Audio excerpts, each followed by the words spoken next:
जय हिंद साथियों।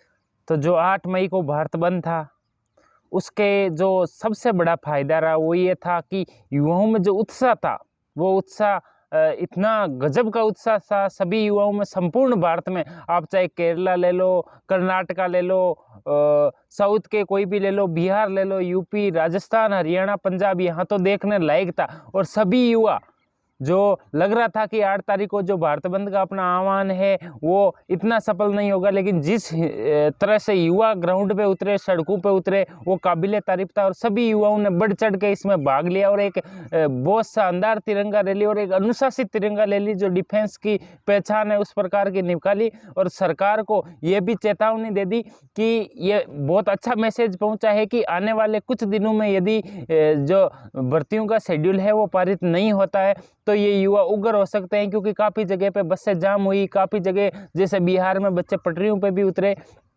तो सबसे बड़ा धन्यवाद और सबसे बड़ा फायदा है कि सभी युवाओं में उत्साह जागृत हो गया अपनी भर्तियों को लेके, और सभी युवा अब कुछ भी अपनी करने को तैयार है अपनी भर्तियों के लिए।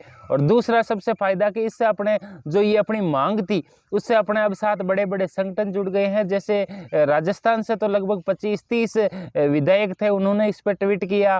किसान संगठन अपने साथ जुड़ गया है, भीम संगठन अपने साथ जुड़ गया है, करणी सेना का संगठन अपने साथ जुड़ गया। कम से कम 10 से 15 बड़े संगठन है वो भी अपने इस मुहिम में जुड़ गए और कदमों से कदम मिला के आगे भी चलने को तैयार है। और उन्होंने ये भी कहा है कि आगे भी जब आप जो भी आपकी रूपरेखा हो उसमें हमें ज़रूर बताइए, हम आपके साथ हैं।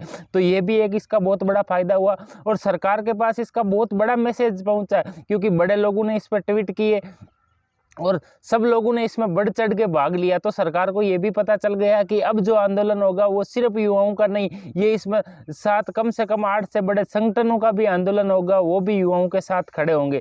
तो साथियों, जो भारत बंद का ये जो मैसेज है ये पूरे भारत में गूंजा है और ऊपर तक। और सबसे बड़ा इसका फायदा ये रहा कि पुलिस प्रशासन ने युवाओं का बहुत अच्छा सपोर्ट किया। युवाओं को जो एक डर था कि भारत बंद में परमिशन नहीं मिलेगी, बिना परमिशन के हम जाएंगे तो पुलिस हमें डंडे मारेगी, हमारे पे केस करेगी, लेकिन इस प्रकार की कहीं पे भी पूरे भारत में कहीं पे भी इस प्रकार की कोई हलचल नहीं हुई जहाँ पे पुलिस प्रशासन ने बच्चों को खदेड़ा हो या उनके साथ मारपीट की हो। जैसे जयपुर में रोड भी जाम किया गया, उसके बावजूद पुलिस प्रशासन वहाँ पे खड़ी थी और पुलिस प्रशासन ने बच्चों की हक को सही बताया कि जो बच्चे मांग रहे हैं वो उनका हक है और ये बात ऊपर तक पहुँचनी चाहिए। तो साथियों, बच्चों में ये भी जो एक डर था वो खत्म हो गया और एक आगे का जो अब आंदोलन होगा उसकी रूपरेखा के लिए सभी लोग लगभग एकजुट हो गए हैं। सभी संस्था संचालक, काफ़ी संगठन। तो इस बार जो मीटिंग होगी उसमें कम से कम 500 संस्था संचालक और 5 से 7 गुटों के अध्यक्ष, जो बड़े बड़े किसान संगठन, करणी सेना संगठन, इनके अध्यक्ष भी हमारे साथ में होंगे और एक बहुत अच्छी रूपरेखा पारित होगी। और जो इस बार लड़ाई होगी वो आर और पार की लड़ाई होगी। अब युवा पीछे नहीं हटे और जो युवाओं के साथ खड़े हैं वो भी पीछे नहीं हटेंगे।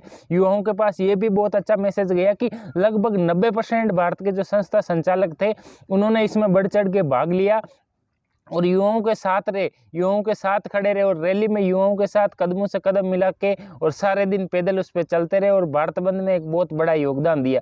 तो साथियों, युवाओं, अब आप पीछे नहीं हटना है, अपन तैयार है। अगली रूपरेखा जल्दी बनकर आपके सामने आ जाएगी। अगले 2 या 3 दिन में कुछ इसका डिसीजन नहीं आता है तो आपके सामने एक सुव्यवस्थित रूपरेखा होगी और इस बार आर और पार की लड़ाई की रूपरेखा होगी। तो साथियों, जय हिंद, जय भारत। आप भी लगे रहिए और आपके जो भी सुझाव है, आपको लगे कि इसमें कुछ कमियां थी या इसमें कुछ और इम्प्रूव करना है तो आप कमेंट बॉक्स में कमेंट करके हमें बता सकते हैं। धन्यवाद।